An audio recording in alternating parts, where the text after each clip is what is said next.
Paz seja convosco, filho ou filha do Altíssimo, seja bem-vindo a mais um vídeo aqui do canal. E na aula de hoje nós vamos continuar o nosso estudo. Dessa vez nós vamos para o capítulo 5 do livro de Gênesis, certo?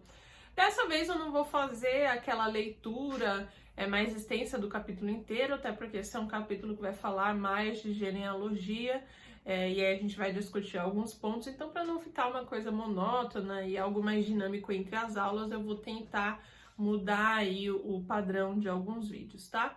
Recapitulando, então, antes de nós entrarmos em Gênesis capítulo 5, onde foi que nós paramos? Ou seja, no final do capítulo 4. Então, o capítulo 4 encerra com a descendência da serpente, que é culminada ali através de Caim, que através do desejo, daquela pequena faísca, da inveja, do ciúme de seu irmão e a não dominação sobre esse pecado, o faz assassinar o seu irmão. Então ali o querubim caído, que já estava circundando a região do Éden, encontra essa brecha dentro do coração de Caim, que vai lá e consuma o pecado. Assim, esse mesmo querubim caído faz a sua primeira investida contra a descendência divina, assassinando Abel, que, ao que tudo nos indica através do texto, esse sim seria o filho que traria a descendência divina através do comportamento, da fé e das obras que a gente vê de Abel. Posterior a isso, Caim se torna então errante e ele encontra uma região ali no Nod, edifica uma cidade chamada Enoque, seu filho, então ele tem um filho. Essa criança, tudo nos leva a entender que veio através de um casamento consanguíneo, ou seja, Caim casou com uma irmã, e obviamente os primeiros casamentos, né, nessa época, nessa civilização que ainda era muito primitiva, obviamente só eram possíveis assim, né, casando-se com irmãs, irmãos, sobrinhos e por aí em diante. Até que a gente vai ter um desenvolvimento maior disso e depois, né, o Senhor ele vai proibir esse tipo de coisa. Mas é claro que até esse momento aqui, e principalmente aqui no Antigo Testamento ainda, a parte de Gênesis e Êxodo vai ser bem marcada nesse sentido, de casamentos consanguíneos. Então, Caim se casa, tem seus filhos, e aí a gente vê no capítulo 4 de Gênesis, no final aí do capítulo, como a genealogia de Caim é realmente marcada através dessa influência da serpente. Então, Caim também tem filhos abomináveis, Enoque e Lameque, que também são assassinos, que são zombadores, né? Zombadores porque Lameque a gente vê que ele conta às suas esposas em forma de poesia, ou seja, em forma de cântico, que ele assassinou 2 homens, então por isso a zombaria. Nós vemos também através de Lameque o primeiro episódio de bigamia, ou seja, o primeiro homem a desposar 2 mulheres, né?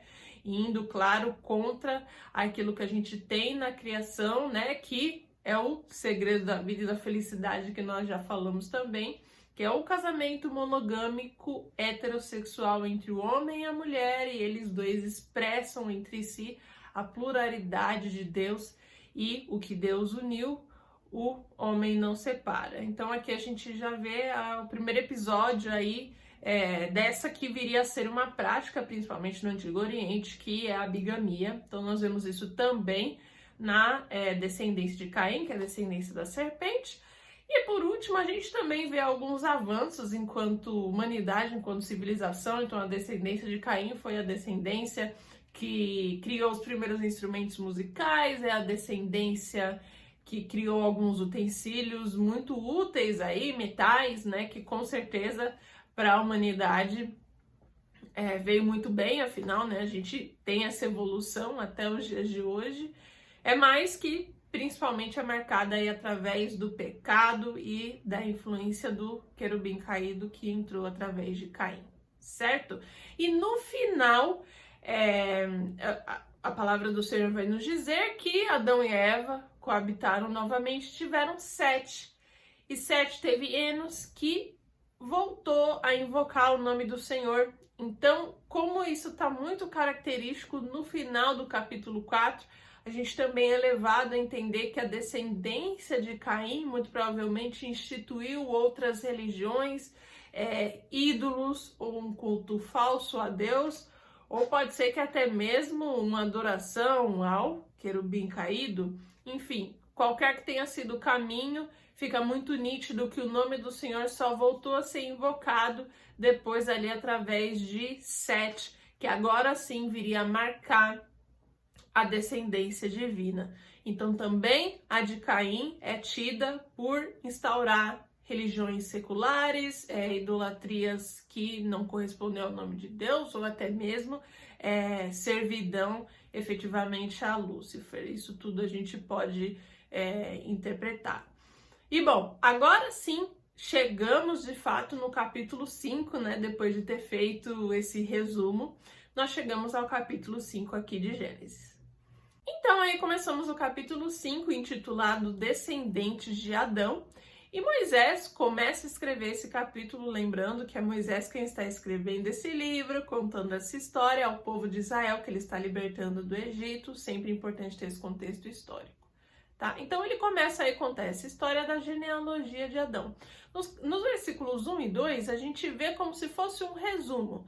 Então Moisés ele fala, né, da criação, Deus criou o homem, a sua semelhança o fez, deu o nome, Adão e Eva, e assim foi feito, tá? Então, aí a gente tem um resumo de tudo que já vinha acontecendo. Por que será que Moisés faz isso, né? E aqui a gente já tira as nossas primeiras interpretações. Novamente, lembrando que o contexto histórico é a libertação do povo de Israel do Egito. E claro, um capítulo de genealogia contado para esse povo tá nada mais nada menos do que evidenciando para eles de onde eles vieram, ou melhor dizendo, de quem eles vieram. Ou seja, eles são descendentes do primeiro homem, Adão, do homem que Deus criou a sua imagem e semelhança, depois da mulher que foi tirada da costela para ser auxiliadora de Adão, e eles iniciaram tudo isso.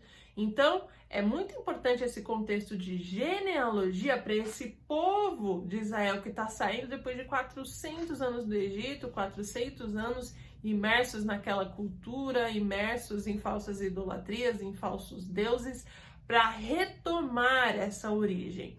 Então ele vai servir para isso no contexto da libertação do povo de Israel, e ele vai servir para nós, né, todos os outros leitores, para contar não só isso, mas também a ancestralidade de Cristo, né? Então, lá na frente, quando Jesus vier, quando ele nascer, a gente vai ter explicitamente de onde ele veio, né? De quem ele veio, através de quais pessoas. Pessoas essas que carregavam essa promessa. Então, essa é a importância da genealogia como um todo na Bíblia, para nós, e a importância da genealogia, especificamente aqui em Gênesis, contada para o povo de Israel, que estava sendo liberto do Egito e precisava retomar, né, os seus valores, retomar a sua ancestralidade como comprovação de que eles são o povo de Deus. Vieram através do homem e da mulher, criados à imagem e semelhança de Deus. E assim como foram criados à imagem e semelhança de Deus, e aí a gente já pode trazer para o versículo posterior, que, né, aqui no capítulo 5, vai falar que então Adão teve Sete, que voltou a invocar o nome do Senhor, e que Sete era conforme a imagem e semelhança de Adão. É muito interessante como é contado da mesma forma que nós, né, somos a imagem e semelhança de Deus. Nós aqui quero dizer Adão e Eva. Então, Adão e Eva, a imagem e semelhança de Deus, e agora Sete seria também a imagem e semelhança de Adão. Então, o que isso demonstra para a gente também? Que, é claro, nós somos a imagem e semelhança do Criador, Ele nos criou. Então, tudo aquilo que de melhor existe hoje no ser humano é porque nós viemos a sua imagem e semelhança. Porém, apesar disso, toda a nossa descendência continuaria castigada pelo primeiro pecado de Adão e Eva, que aconteceu lá no Jardim do Éden, quando eles comeram fruto. Então, apesar de que somos a imagem e semelhança de Deus, só isso não nos livra da tentação, só isso não nos livra do caminho errado, do mal e do pecado, né? Os desejos que não deveríamos ter, as ações que não deveríamos fazer. Então é importante aí ter essa diferença e é muito bem sinalizado aqui no capítulo. E bom, posteriormente a isso, o que vai começar a acontecer aqui no capítulo 5?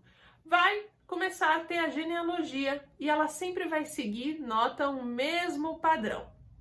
Deus ele vai falar que a pessoa, o patriarca, tinha tantos anos até o nascimento de um filho X.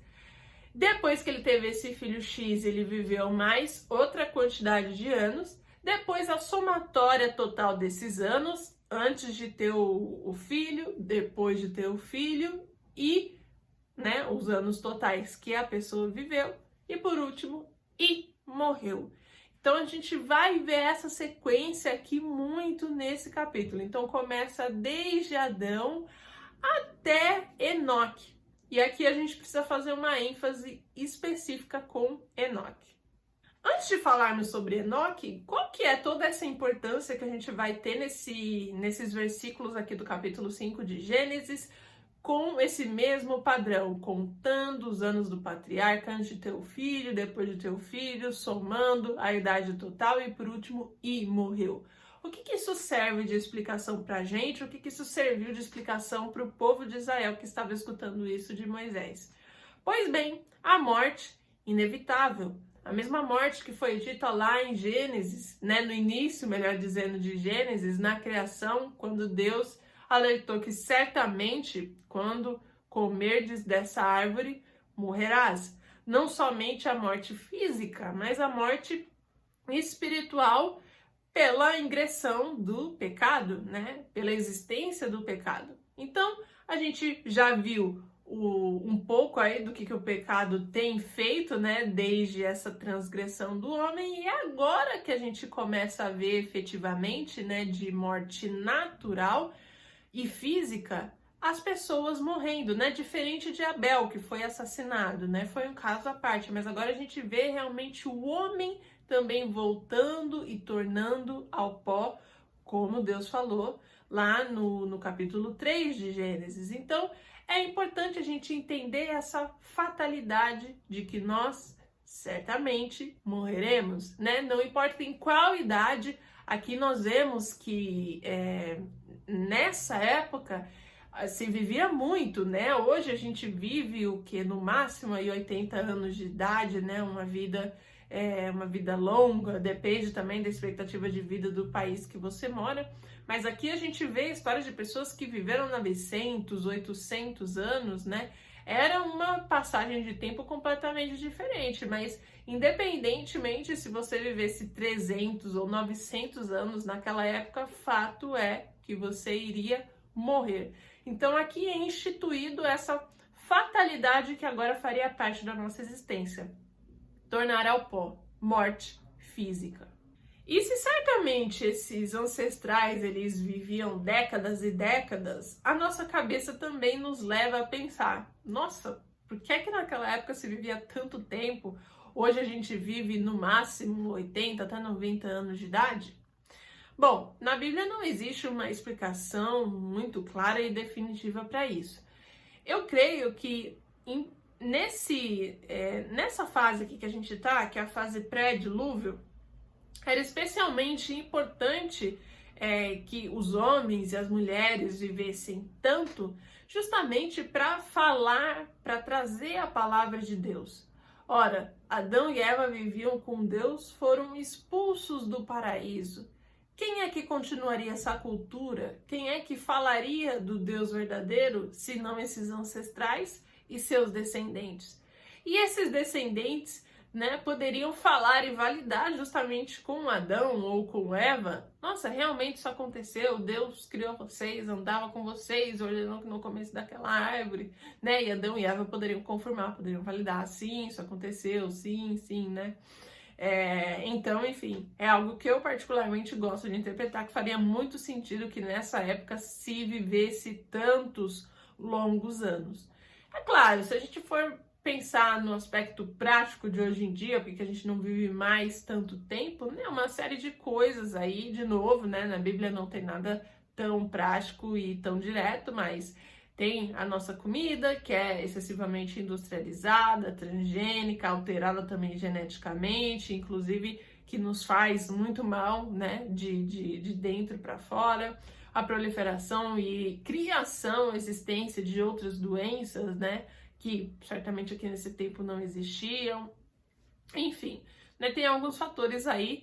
E eu acredito que hoje realmente seria um problema para nossa sociedade se uma pessoa vivesse 800 anos, né? Com o nível de conhecimento e tecnologia que nós temos, isso seria, acho que, mais um empecilho do que uma qualidade, né? Então, algumas das conclusões aí que a gente pode chegar. Mas agora nós vamos falar sobre Enoque, que vai quebrar esse padrão. É interessante aí você ler sobre Enoque nos capítulos 21 até 25, porque Enoque é contado de uma forma muito singular. Não só ele quebra esse padrão de X anos, teve o seu filho, viveu tantos anos após ter o filho, seus anos totais e morreu, né? Não só ele quebra esse padrão, porque ele não morre a morte física, mas é dito algo sobre Enoque 2 vezes, né, que faz a gente pensar bastante. Então é dito que Enoque andou com Deus 2 vezes aí nesses versículos, no versículo 21 e no versículo 24, perdão, falei 25, mas é 24. Então, né, toda vez que a Bíblia dá essa ênfase a alguma coisa, é porque existe um sentido ali.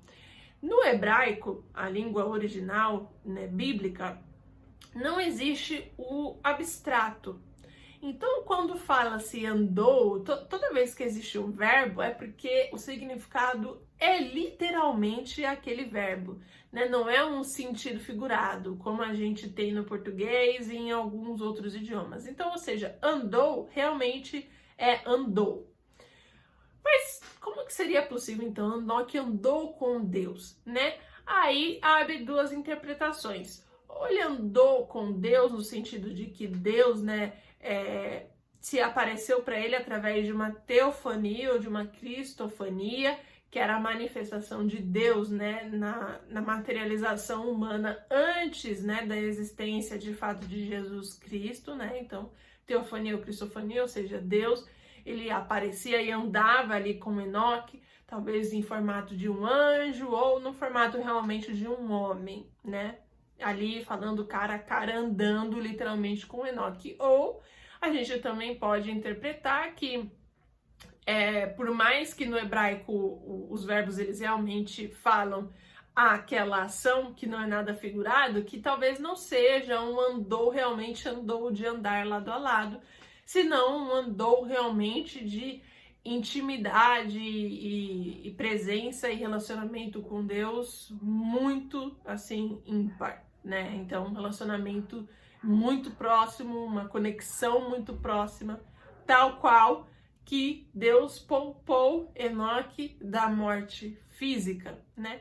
Então, também é outra questão aqui importante sobre Enoque. Enoque é o primeiro e um dos raros casos na Bíblia, né? Existe aí a discussão de que somente Enoque e Moisés foram levados desse jeito, eles foram trasladados ou arrebatados, né? E a gente sim pode chegar a essa conclusão muito claramente no texto, né? Tanto pela forma como é discorrido as mortes anteriores a Enoque, né? Como de fato pelo que está dizendo aqui, né? Que Deus o levou para si. Então, Enoque vai ser esse primeiro exemplo de trasladado, né, ou arrebatamento, que também serviria muito útil que os israelitas soubessem disso, né? Já era uma profecia daquilo que aconteceria nos últimos tempos. Afinal, como a gente vai ver quando estivermos estudando escatologia, Apocalipse, etc., que haverá o arrebatamento da igreja, né, para junto de Cristo, e que né, vai ser um corpo ressurreto, glorioso, né? Isso para quem estiver vivo quando houver o arrebatamento, e para quem, né, tiver morrido a morte física vai ser a ressuscitação já no corpo glorioso. Mas então ele já diz aqui como que vai ser esse arrebatamento pela história de Enoque, né? E somente Enoque, depois Moisés, né? Existem algumas discussões sobre Moisés. São as únicas pessoas relatadas aqui na Bíblia que tem esse tipo de morte, né? De traslado, de arrebatamento. Outra questão importante é que a gente tem uma sensação de que Enoque talvez não tivesse sido uma pessoa assim tão relevante. Afinal, ele é contado aqui nesse capítulo brevemente, tanto quanto os demais. Esse capítulo 5 de Gênesis, ele vai terminar culminando no nascimento de Noé, e aí sim vai se abrir o leque para a história de Noé, o dilúvio e tudo que vai acontecer. Mas Enoque, além do fato de que ele foi transladado, ele não morreu a morte física, ele não passou por isso, não existe muito, né, o que se pode tirar aqui de Enoque. Ele está na lista de um dos vários descendentes de Adão. Mas olha só que interessante que lá em Judas ele vai falar novamente sobre esse Enoque, que aqui pra gente de forma tão sutil pareceu não ser ninguém tão importante, né? Não sei, o fato de que, obviamente, filho de Deus, né, um homem de muita fé, andou com Deus, caminhou com Deus, né, e morreu indo direto para a glória sem passar aí pela morte física. Tirando isso, né, parece, tudo nos leva a crer que não foi uma pessoa talvez de tanta assim, importância muito ímpar ou distinta das demais. Porém, lá em Judas, e aí esse sim eu vou ler, que é Judas, capítulo 1, versículo 14, vai dizer o seguinte: quanto a estes foi que também profetizou Enoque, o sétimo depois de Adão, dizendo: eis que vem o Senhor entre suas santas miríades, para exercer o juízo contra todos e para fazer convictos todos os ímpios, acerca de todas as obras ímpias que impiamente praticaram e acerca de todas as palavras insolentes que ímpios pecadores proferiram contra ele. Aí, terminando, então, Judas, Judas, capítulo 1, versículos 14 e 15. Então, olha só, esse Enoque que estávamos vendo aqui, esse Enoque sutil, esse Enoque que não pareceu, né, nada de tão relevante ou de tão distinto dos outros, na verdade, foi um grande profeta. E olha só, da mesma maneira que Enoque foi arrebatado, né, já nos trazendo, nos dando a visão de como seria o arrebatamento que enfrentaríamos, né, com a volta de Cristo, a profecia que Enoque falava, e aí descobrimos que primeiro Enoque foi um profeta, né, um dos homens da fé de Deus. As profecias que Enoque falavam eram justamente também as de Apocalipse, pois ele comenta aqui do juízo dos ímpios, né, e de como tomarão consciência de suas obras más, né, aqui fazendo uma alusão a, claro, o juízo que vai acontecer quando, né, o Senhor voltar e fazer o juízo de toda a terra. Então, olha só como Enoque foi essa pessoa tão importante, tão singular, que somente aí, pelo capítulo, talvez nós não teríamos essa visão, mas é falado dele aí em Judas e a gente consegue ter o contexto completo. Primeiro profeta aí, tanto na sua vida, literalmente, a mostrar como seria o arrebatamento, como nas suas próprias profecias a falar desse juízo final. Bom, e agora a gente vai ter a continuidade dessa história com o nascimento aí de Lameque, e Lameque é pai de Noé, que vai culminar aí no término desse capítulo com o nascimento de Noé. E nós já conversamos sobre a importância dos nomes no Antigo Oriente, que os nomes tinham um significado, normalmente ou de uma circunstância no momento em que ele foi concebido, ou de um sentimento. E normalmente os nomes eles expressam isso. Mas o nome de Noé é um pouco mais do que isso, né? Nós vamos ver aqui que Lameque, no versículo 29, vai dizer que colocou o nome de Noé e dizendo: este nos consolará dos nossos trabalhos e das fadigas de nossas mãos nesta terra que o Senhor amaldiçoou. Olha só que importante, não é simplesmente mais um nome dado pelo sentimento ou pela circunstância. Aqui Noé, ao nascer, já tem uma profecia sobre ele, né? E o que isso nos diz também em todo esse contexto? Primeiro, né, que a genealogia de Adão principalmente a genealogia santa, tinha muito viva dentro dela a profecia de Gênesis 3,15, que viria um descendente da mulher que esmagaria a cabeça da serpente, que poria inimizade entre a descendência da serpente e a descendência da mulher. Então isso estava muito vivo aí nos descendentes de Adão e, claro, né, nos que faziam parte da promessa aí do plano divino até a ancestralidade de Cristo.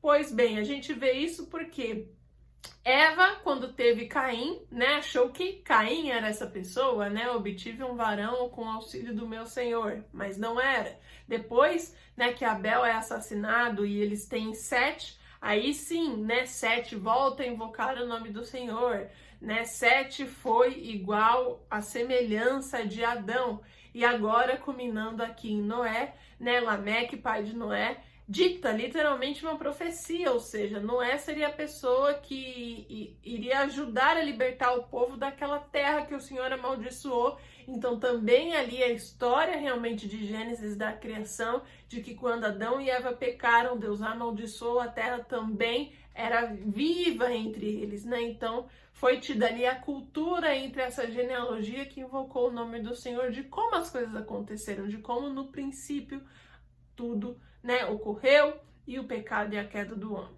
Com isso, nós terminamos aqui com o nascimento de Noé, né, e depois de que ele teve 3 filhos, Sem, Cã e Jafé.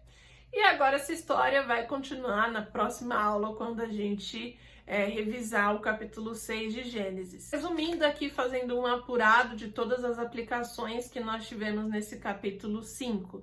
Sete foi a pessoa quem continuou a genealogia divina, né, nos demonstrando que ele veio à imagem e semelhança de seu pai, assim como seu pai foi criado dessa mesma forma à imagem e semelhança de Deus, e que apesar disso, apesar de carregar essa imagem e semelhança a todos que continuam invocando o nome do Senhor, não é o suficiente para nos salvar, né, e traspassar os nossos pecados. Precisa realmente haver um sacrifício, né? Sacrifício esse que vai ser feito lá na frente pelo descendente da mulher que finalmente vai esmagar a cabeça da serpente, morrer por nós na cruz e estabelecer uma nova aliança.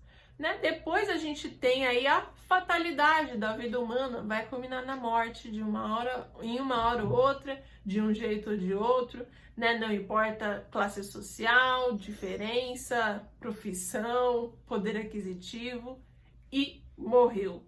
É isso que vai acontecer e nós vamos retornar ao pó como consequência do pecado inicial de Adão e Eva. Toda a descendência, toda a humanidade carrega isso e carrega esses mesmos castigos. Enoque foi um homem de fé singular, um grande profeta, né, que falou especificamente sobre questões acerca do apocalipse, do juízo final, né, do julgamento dos ímpios.